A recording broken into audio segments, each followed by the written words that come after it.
IT job కోసం try చేస్తున్నారా? Coding tutor లో ట్రైనింగ్ తో పాటు స్టైఫండ్ అండ్ 100% జాబ్ గ్యారంటీ. అవతల ఎవరు ఇంకా శివారెడ్డి. శివారెడ్డికి పోటీ నేనే నిలబడేదానికి బయటపడ్డాను. అప్పటి నుంచి ఇంకా ఆయన నన్ను చంపాలని, నేను ఆయన చంపాలని. ఒకరికొకరు. మరి ఏ పార్టీ తరపున మీరు బరిలోకి దిగాలనుకున్నారు? నేను కాంగ్రెస్లో ఉన్నాను. కాంగ్రెస్లో. అంటే మీ బావ రాజశేఖర రెడ్డి గారు మీకు సపోర్ట్ చేశారా?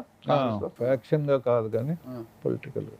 చంపడమా చావడమా అనే స్థాయికి వెళ్ళిపోయారు మీరు. ఇంకా సాధారణ వ్యక్తిగా ఉన్న మీరు ఒక చిన్న సంఘటన కారణంగా శివారెడ్డిని చంపడమా, శివారెడ్డి చేతిలో నేను చావడమా? అంటే నేను చావడం అనేది ఉండేది కాదులే, ఎందుకంటే ఫుల్లీ ప్రొటెక్టెడ్ కదా. ఆయన కూడా అంతే ప్రొటెక్షన్ ఉంటుంది కదా. అవును, మరి మమ్మల్ని అటాక్ చేస్తే ముందు మా బాడీ గార్డ్స్ నిలబడతారు కదా. ఆయన కూడా ఉంటారు కదా బాడీ గార్డ్స్. ఉంటారు. అటువంటి ఫ్యాక్షన్స్ జరిగినాయి. ఓకే. ఆయన మనుషులకు నా మనుషులకు ఫ్యాక్షన్ చాలా జరిగినాయి. వందల మందిని హత్య చేశారు, వందల మంది అశులు బాశారంటారు కదా. ఆ దినాల్లో చాలా మంది హత్యకు గురయ్యారండి, బాంబులతో, తుపాకులతో. మీకు తెలిసి ఎంతమంది రెండు వర్గాల నుంచి ఎంతమంది హత్యకు గురైంటారు? కరెక్ట్గా చెప్పలేము కానీ 14 yearsలో ఒక 100 దాటిండొచ్చు. ఒక 100 దాటిండొచ్చు. ఇరు వర్గాలు 14 సంవత్సరాలు ఫ్యాక్షన్ నడిపారు మీరు. అవునండి. అసలు మీ ప్రత్యర్థులను ఎవరైనా చంపి వచ్చిన తర్వాత వాళ్ళందరికీ కూడా మీ బంగ్లాలో షెల్టర్ ఇచ్చేవారంట కదా మొత్తం కూడా అక్కడే. అంటే కొంతమంది ఊర్లు వదిలిపెట్టి వచ్చింటారు, హత్యలు చేసి పరారైంటారు. అటువంటి వాళ్ళందరినీ మన బంగ్లా వెనకలనే రూమ్ ఉండేది, అక్కడ షెల్టర్ ఇచ్చేవాళ్ళం. వాళ్ళే నా బాడీ గార్డ్స్గా నాతో పాటు వచ్చేవాళ్ళు, ఒకరికొకరికి తోడు. బాంబులు చుట్టాలి అనుకున్నప్పుడంతా ఆళ్ళగడ్డ నుంచి మనుషులు పిలిపించేవారు మీరు? ఆళ్ళగడ్డ అని కాదు, రాయలసీమలో ఎక్కడో ఉంటారు బాంబ్ మ్యానుఫ్యాక్చరర్స్, వాళ్ళు స్పెషల్గా తయారు చేస్తారు. ఓకే. మనకి ఎన్ని బాంబులు కావాలంటే అన్ని చేస్తారు, దానికి డబ్బులు ఇచ్చేసేవాళ్ళు. ఒక బాంబు ఎంత కొంటాండ్రి? ఆ దినాల్లో పెద్ద కాస్ట్లీ కాదు, ఒక 20 రూపాయలు అనుకుందామా. అంటే ఒక మనిషి ప్రాణం ఖరీదు 20 రూపాయలు అంతే. ఈరోజు లక్షలు పోసినా మనిషి ప్రాణం నిలబెట్టలేని రోజులు ఇవి. అవును. కానీ ఆ రోజుల్లో 20 రూపాయలతో బాంబు చుట్టి ఆ బాంబు వేస్తే మనిషి ప్రాణం తీసే రోజులు అవి. ఇంత తేడా ఉన్నాయి కదా సార్. అంటే బాంబుల్లో కూడా పొగ బాంబులు ఉంటాయి, చంపే బాంబులు ఉంటాయి. మీరు ఏ బాంబులు ఎక్కువ చుట్టించేవారు? పొగ చేసే వాళ్ళము, మనుషులను చంపే బాంబులు కూడా. ఒకసారి అయితే శివారెడ్డిని చంపాలని డిసైడ్ అయిపోయి. ఎక్కడ స్పాట్ పెట్టారు? Muddanur railway station.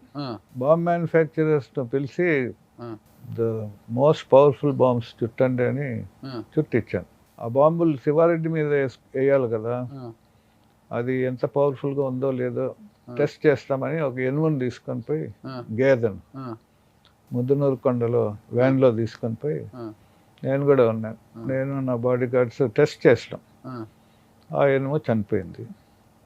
So చనిపోయిందా? Piece అయిందా? పీస్ ఏం కాదు, చనిపోయింది. తర్వాత ఆ బాంబులు బాడీ గార్డ్స్కి ఇచ్చి రాయలసీమ ఎక్స్ప్రెస్లో శివారెడ్డి వస్తాడు, ప్లాట్ఫామ్లోనే చంపేసేయండి అని పంపించడం. వీళ్ళేమో పోయినారు కానీ దేవుని ఆ రోజు రాలే. శివారెడ్డి రాలే. వచ్చింటే ఆయన చంపేసే వాళ్ళు, నేను జైలుకి పోయేవాడిని, ఉరిశిక్ష చేసేవాళ్ళు. అంటే హత్యలు చేసిన వారందరికీ కూడా ఉరిశిక్షలు పడ్డాయంటారు రాయలసీమలో? లేదు, రాయలసీమ అంతా ఫ్యాక్షన్. ఇది మరీ ఘోరం కదా. అంటే సాక్ష్యం కావాలి కదా, మీరు స్పాట్లో లేరు, మీ బాడీ గార్డ్స్ వెళ్ళారు, సాక్ష్యం కావాలి, నిలబడాలి.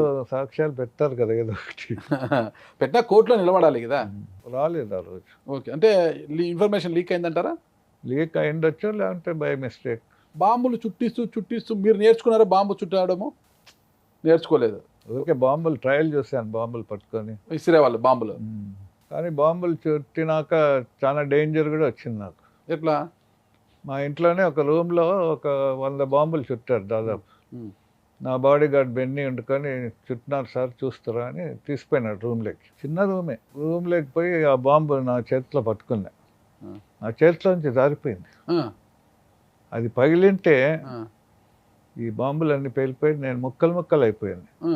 బాంబు పగల్లే. అందుకే ఈరోజు బైబిల్తో మా ముందర ఇలా కూర్చోగలిగారు. అంటే దీంట్లో ఒక లింక్ ఏమంటే, నా భార్య యేసుప్రభుని నమ్మేది, ప్రేయర్ చేసేది నా కొరకు.